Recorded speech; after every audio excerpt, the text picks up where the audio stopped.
Hello and welcome to the unboxing of the TP-Link AC1200 Mesh Wi-Fi router. There is some info on the box, like the fact that this device is capable of giving 867 Mbps of speed at 5 GHz and 300 Mbps of speed at 2.4 GHz bandwidths. Now it's time to open this box up. Let's pull out the tray and see what's inside. The router is inside a plastic wrapper. Let's remove that.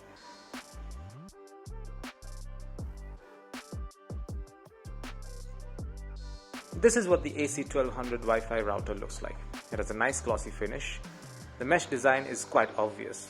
The TP-Link logo is visible as well. There are 4 antennas. That's good news.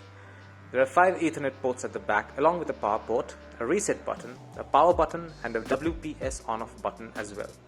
Let's see what else is there in the box. This is an Ethernet cable.